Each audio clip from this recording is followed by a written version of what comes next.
Yo, what is going on YouTube? My name is Andrew, aka the Black Dragon. This is Black Dragon Studios, and this is another episode of iPlay Raid Shadow Legends. Today, we're going to be going into a Gliseah Soul Guide, that's how her name is pronounced, video.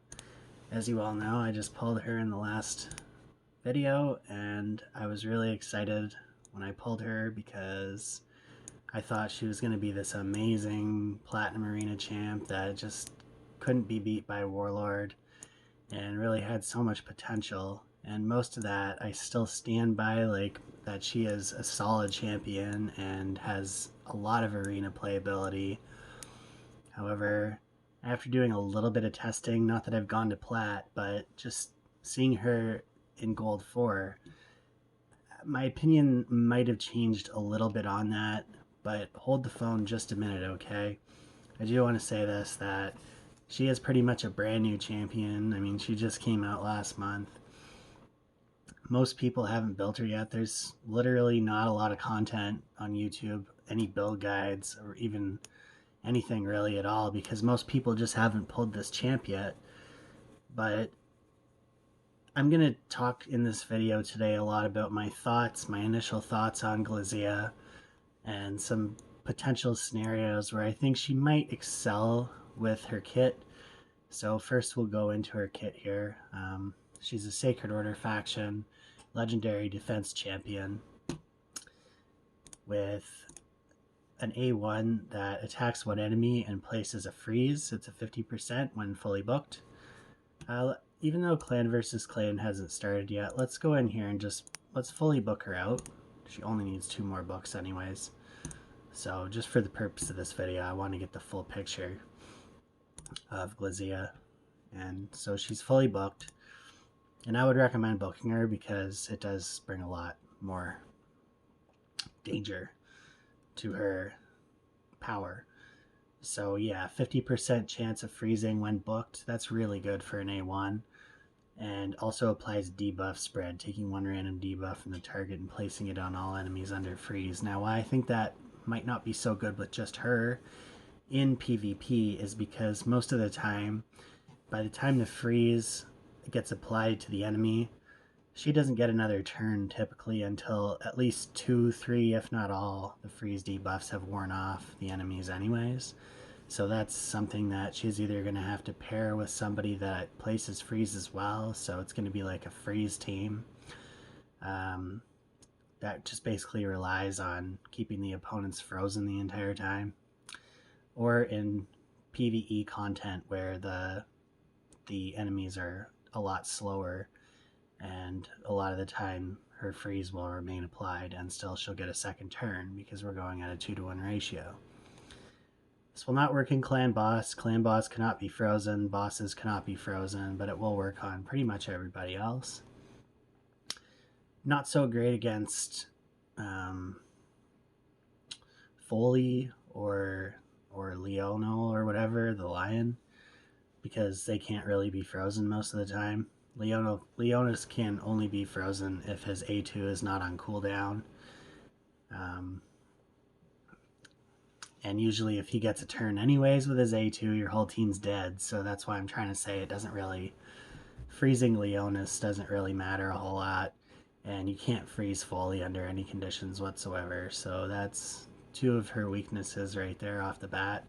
But overall, and the damage is based off defense, very solid A1. I'm very impressed so far with, being able to place the freeze. It's certainly no Siphi A1, which is places a sleep debuff. But it, freeze is definitely a stellar thing to have on your opponent. And a 50% chance is not really a bad thing either. Her A2 is solid. It attacks all enemies, places a weakened debuff for 2 turns, also steals 1 random buff from each enemy under a freeze debuff.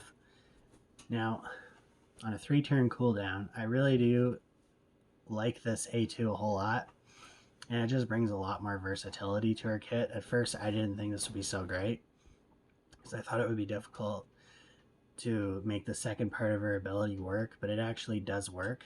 And you'll see that I have paired her with Ninja, who places 100% freeze and he will be going before her. So usually what she does is if they're all frozen, or like 3 of them are frozen, I'll just go with her A2, place the weaken, and then go into a nuke, and then just usually drop the entire team.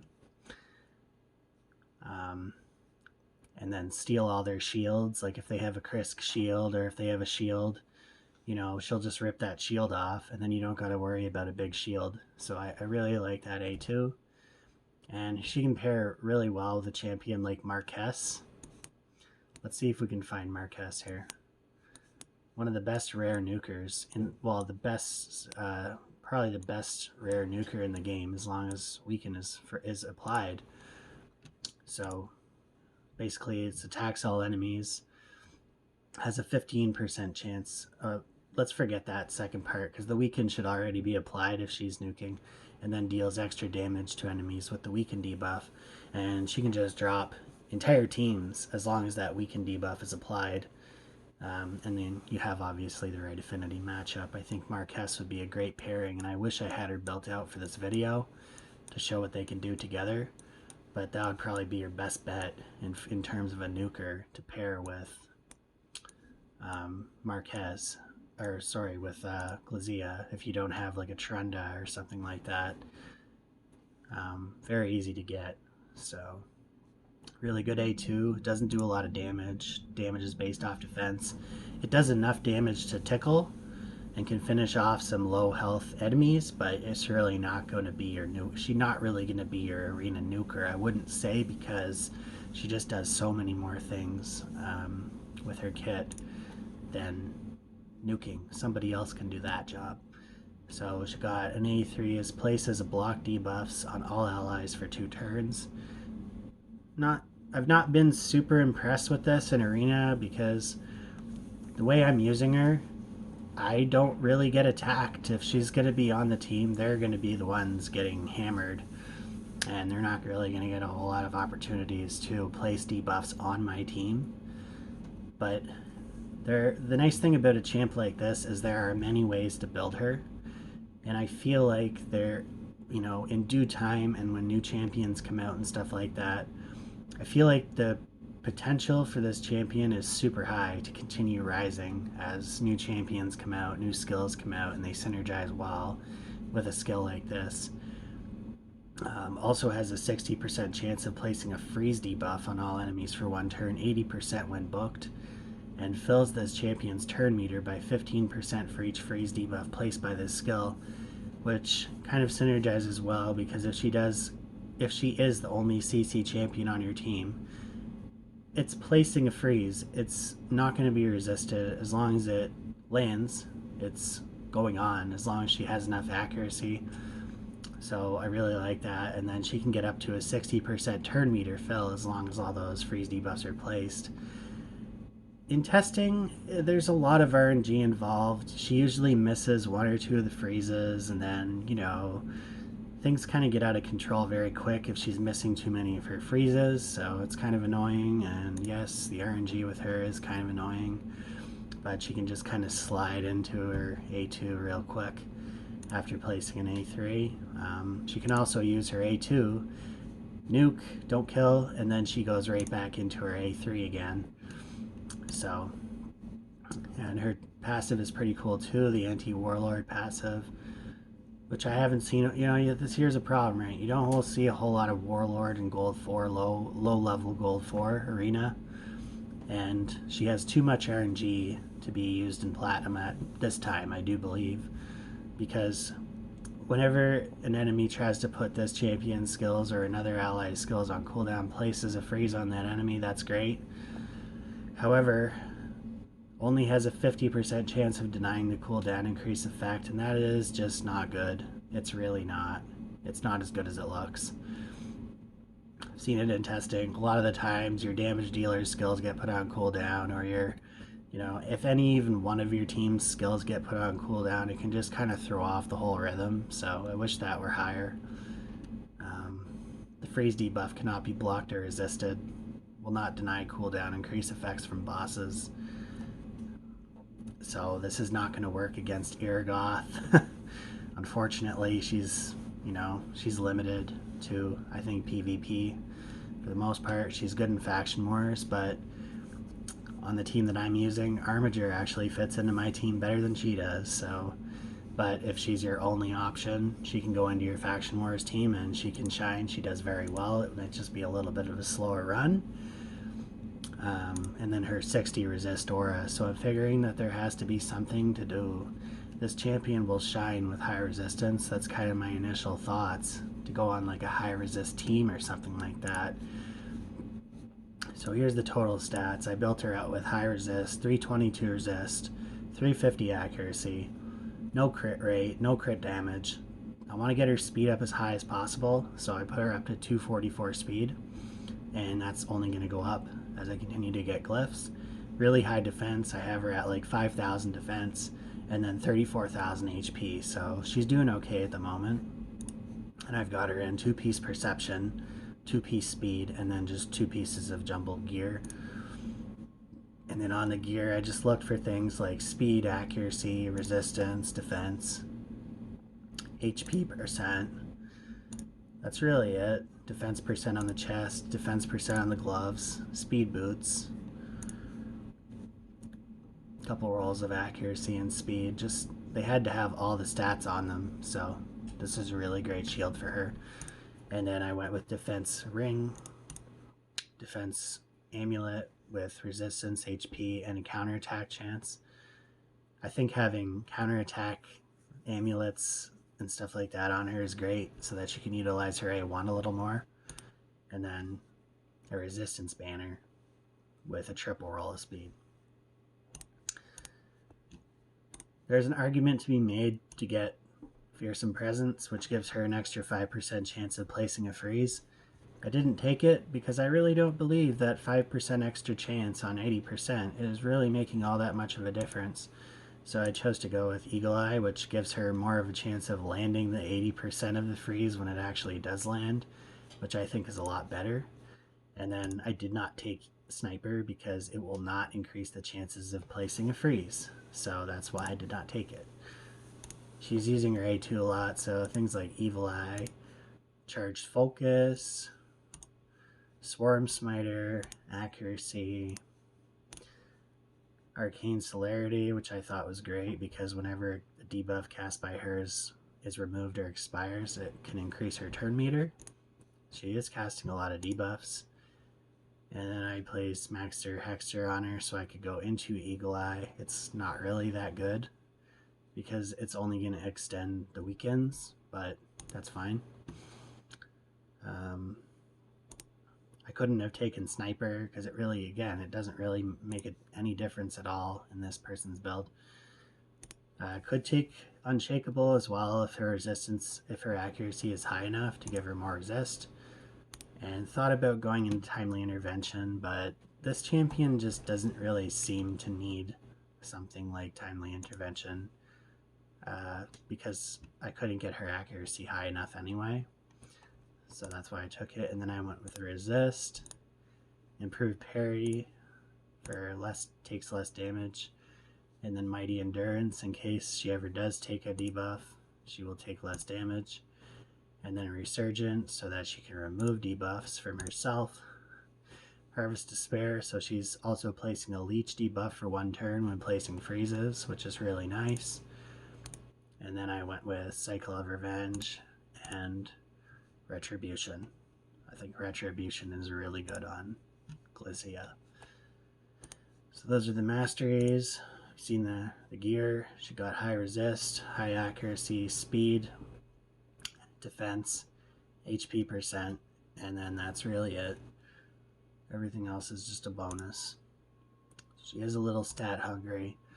Another way you could build her too is to just make her your nuker. In another sense, build her with high crit rate, high crit damage, and then a lot of accuracy, and she could probably do some pretty good damage as well. But as I've said before, we're going to take her into arena here, and we're going to do some battles. Okay, so we've got Arbiter, Physics, Miscreated Monster, and Syl. So this should be a pretty easy win as long as we're faster than them. So I'll just take out 𝓲𝓫𝓪 for this one, and we'll put in Gliseah. Ninja for the freeze, and then 𝓬𝓐 for the nuker, Arbiter for speed boost.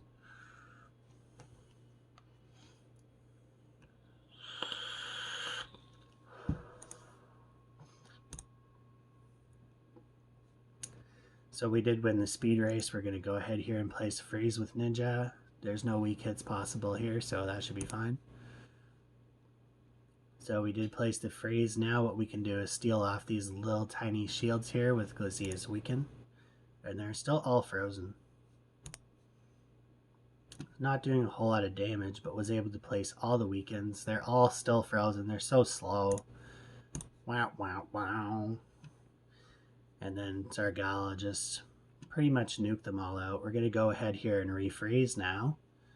We'll just lower the turn meter of Arbiter because she's fastest. We don't want her getting a turn and reviving everybody.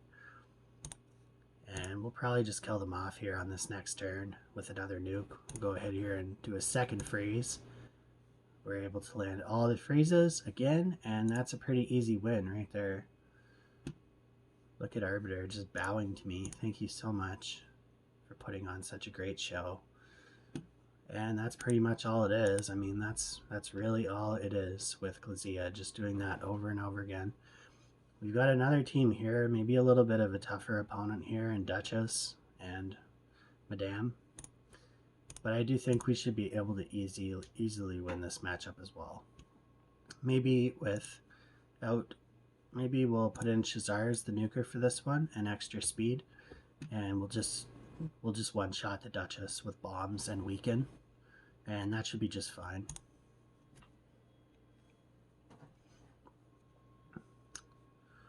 Yeah, so we are a lot faster than them. I just got a big upgrade to my Arbiter speed. She's now operating at like 325 speed. Placed all the freezes with Ninja. 3 of them are still frozen. So we'll just go ahead here and weaken now. Arbiter lost her turn, and then we'll go in here and with 𝓲𝓫𝓪, we'll go ahead here and we're going to just nuke. Boom. That should one-shot a Duchess, and she's still frozen, hasn't got a turn anyways. Everyone else is dead. And now we could just refreeze her if we need to. I don't think we will. I think she's just dead anyways. There we go. She does hit pretty hard with her A1. Since the defense is so high, she's going to do like 10,000 damage with her A1. Yeah, see here, I don't really go against Foley if I can avoid. Champions that are resistant to freeze are not really going to be so great of matchup. Unless you have another way to control that champion, at which time I don't. So I just don't take those matchups a whole lot. We can take on 𝓑𝓐 as long as we're faster. Again, it's really important to have a very good speed lead if you're going to be nuking in gold 4. If you're not faster than the other team, then none of your rest of your stuff really matters anyways. So we're going to go in with the same hitters here and just see if we can freeze them all up again. So we are faster just by a little bit, just by a smidge. We got another 100% freeze coming from Ninja, less shenanigans, and we did that. And same thing, just place the weaken. And see, their health is already pretty much gone, and now I just have to finish them off. Done. That's it. Have a nice day. Come back and visit another time.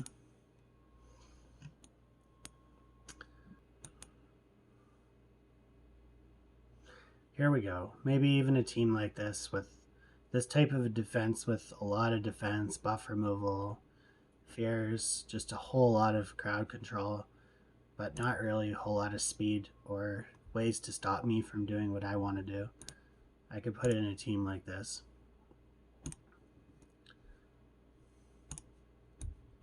And then probably just one-shot them.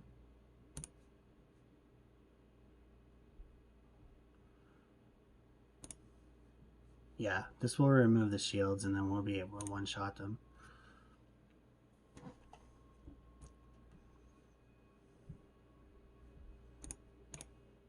They're so slow. So slow. So now we've frozen them all. Now I can just use the A2 and then steal all their shields and then go in for a huge nuke. So I stole all the shields and now we're just going to nuke. What is with these tanky duchesses in gold 4? I'm getting so sick and tired of this, man.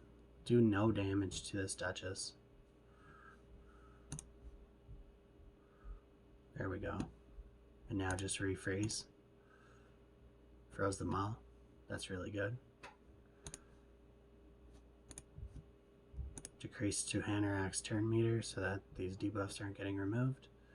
Okay, that didn't work. Time to go in and just finish off this duchess. And this should be an easy win from here. Freeze off this. We'll freeze off this 𝓑𝓭𝓪𝓬𝓴 again. That didn't work. Okay, well, that was a pretty good matchup regardless of all the debuffs getting removed. As long as 𝓑𝓐 doesn't get a turn, I think we should be okay. There, we froze them again. Alright, they're done now.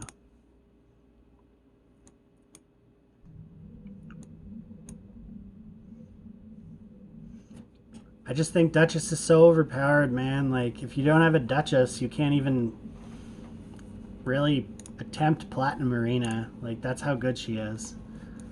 If you don't have a Duchess or a 𝓑𝓵, like, what are you doing in Platinum Arena? I don't know. That's just kind of how I see it. There's just too many of them. If you don't have at least an answer to them, you're not going to make it through Platinum Arena. So, let's see here. What else what other trouble can we get into? Here's a Warlord team right here with a Mountain King, and I've never seen this one. 𝓑𝓐𝓏 the Headhunter. Never heard of that one.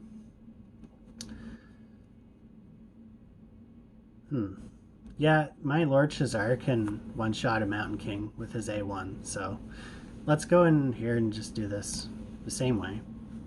If I'm faster than this team, we should be able to beat them with no problem at all.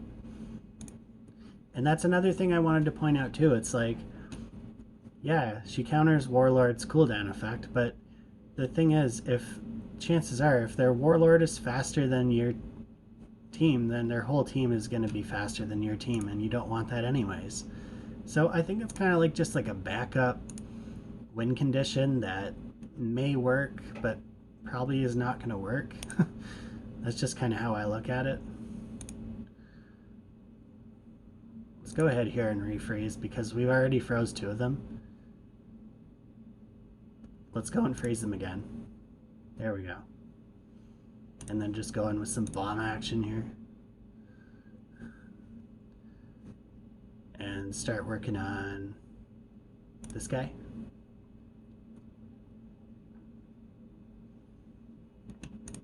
I mean, that's pretty much game.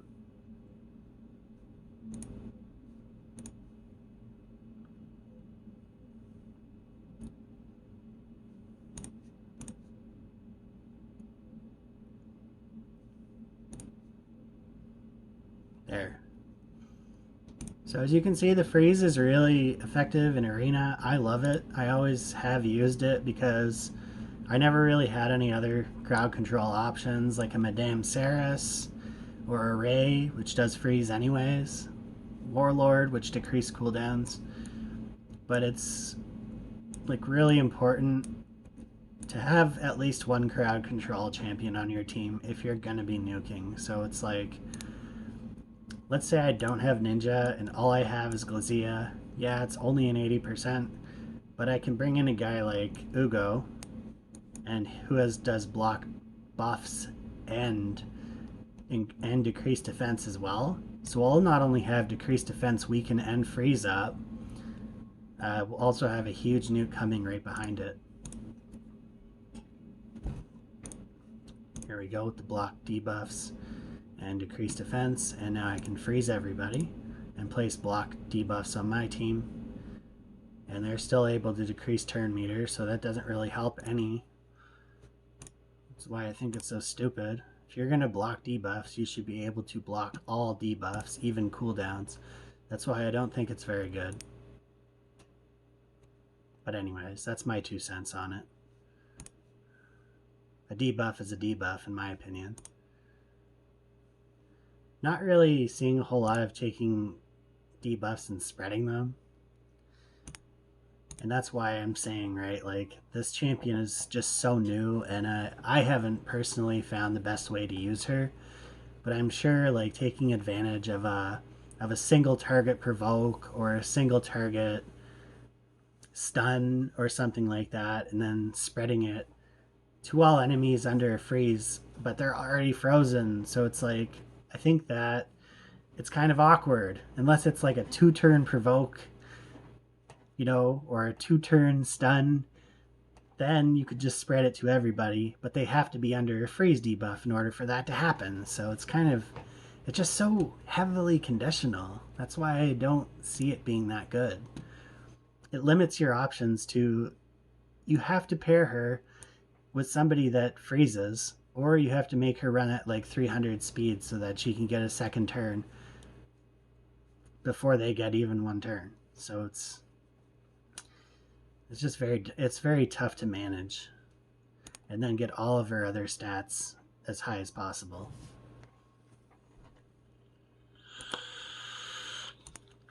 Okay, we won the speed race by a mile. We've got a man-eater. I just placed block buffs so they can't get unkillables. And now I'm gonna freeze them. Was able to freeze 2 of them, and their nuker has still not been frozen, so I'm getting hammered here. And that's fine. It is what it is.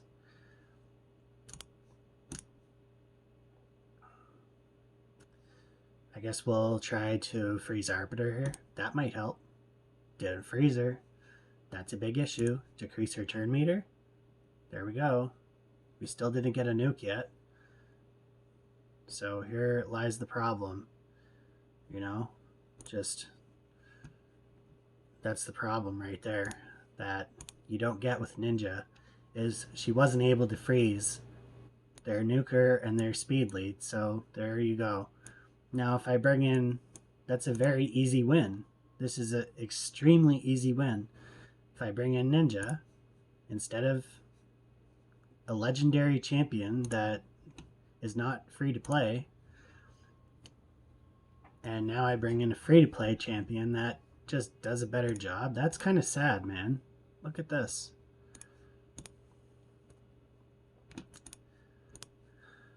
Everybody's frozen. So, you know, well, even that time, he didn't freeze the man-eater, but regardless.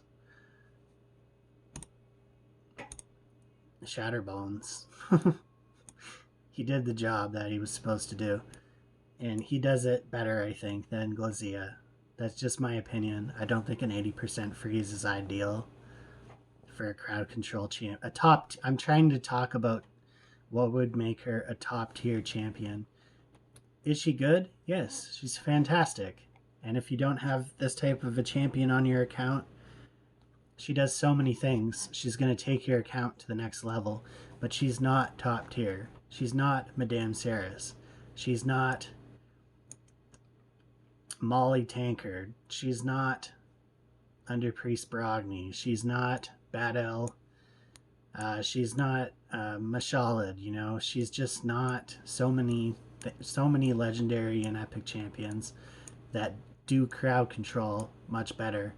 She's not Countess Lix. Like, these people are all placing much higher chances of screwing your opponent over than she is.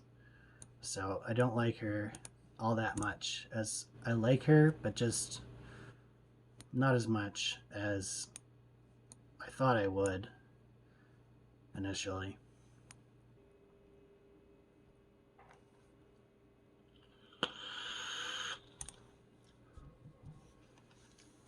Another team here is like Rhodos, Sifi, Warlord, and Necrit. There's no winning against this team. Even if I put in Gliseah and Arbiter and Ugo, and 𝓑𝓵, I still am not going to win this match.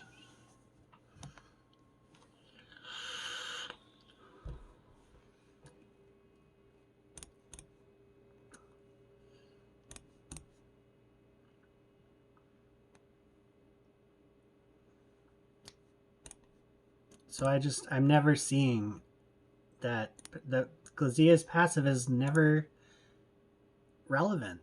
It's just, it's even when Warlord gets a chance to go, you're still screwed. Like, that's what I don't like this champion's passive at all. Yeah, you've frozen him, but he's already placed 2 or 3 of your team's skills on cooldown anyways. At that point, who even cares, you know? There, I froze Xiffy. Take a little nap. Now you're dead, and that should be an easy win from here. If they had a lot more team power, they would have easily won that match. They might still win.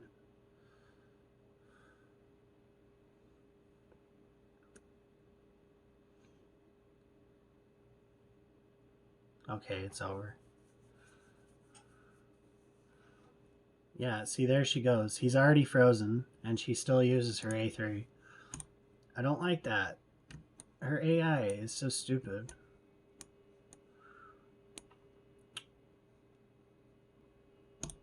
Okay, so my rating has changed for this champion. She is just an average, run-of-the-mill 4.0 arena offense, 4.0 arena defense. Faction Wars, give her a 5 because she can do Faction Wars stage 20, and that's really it, you know? I'm not gonna sit here and pretend like everybody needs this champion. You don't need this champion. You're not gonna, your account will not be any less good of an account not having this champion.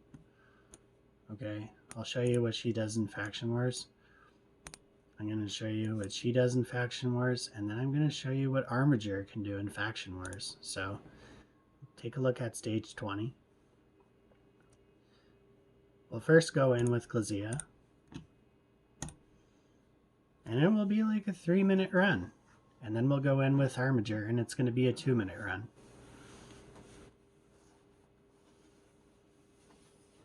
So she's going to get a second turn here. And she's going to spread no buffs because they're already debuffed anyways.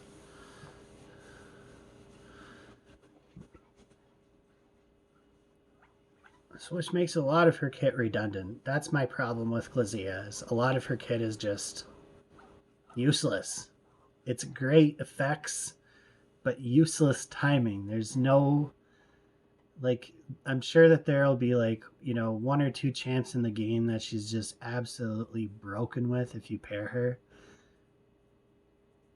But ultimately, I'm giving this champion an average rating.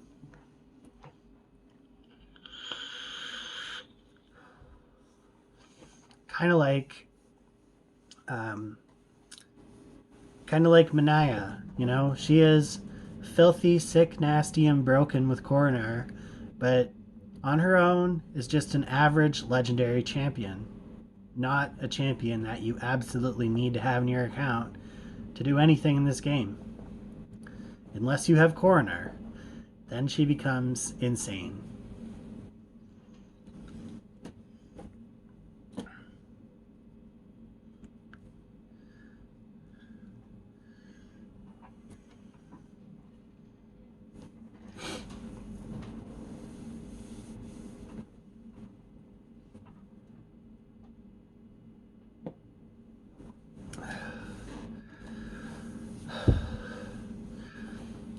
Now I will say this too, you know, no, not very many champs in this game are useful in every situation. Like, you can't just bring in Xiffy and all of a sudden be good in every situation. You can't just bring in Duchess and be good in every single situation. Everybody has their weaknesses, but I just feel like Gliseah has too many weaknesses to be considered top tier at this time. Because you're only using half of her kit. That's what I don't like about her. You're only able to use half of her kit pretty much ever. Like, how many champions have increased cooldown effects in this game? There's like two. There's like two and against those two champions, you're not using that half of her kit to win against them. You're using the other half of her kit. So how does that make sense? You're using the weaken and the freeze that you place on your own, not through her passive, to kill them, which renders her specialty against that champion completely and utterly useless. And if you end up having to use that passive, your team is likely going to lose the match anyways, so it doesn't make any sense to me as to why it's even there. Her freeze on her A3 is only 80%. Adding an extra 5% with the mastery is not going to change much. 85% is not good enough.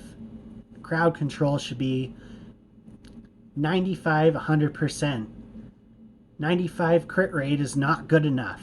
So why would you build a champion to 80% crit rate in arena? You have to have 100% crit rate if you want your champion to be top tier, and that's not so far out of reach that you can't attain it. Everybody can have 100% crit rate. Ninja has 100% freeze. Yeah, it's not place freeze. It has a chance of getting weak hits, but Gliseah, it's even worse because she has 80% freeze against even strong affinity. You know, that she has strong affinity against. It makes no sense to me why this legendary champion may have been overrated by many when first looking at her kit, thinking, oh my god, she's going to be so good against Warlord. Yeah, she is going to be good against Warlord, but not for the reason that she was printed for.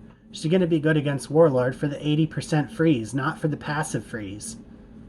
And the 50% chance of having all of your other champions, yeah, you might block all 4 of his cooldowns 1 out of 10 matches, but that's still not good enough. You're still going to lose 9 out of the 10 matches that you don't block all of the cooldowns, because even if he blocks one of your champion's skill cooldowns, even if he puts one of your champion's skills on cooldown, your whole team is probably dead. That's how fucking broken increased cooldowns is in this game. So why couldn't you give us one champion, Plarium, even just one champion that has the ability to block skill cooldowns? And you tried and you failed and it didn't work. And this timeless passive, it should be called useless, because it is absolutely fucking useless. My name is Andrew. This is Black Dragon Studios, and I'm out. Have a good day.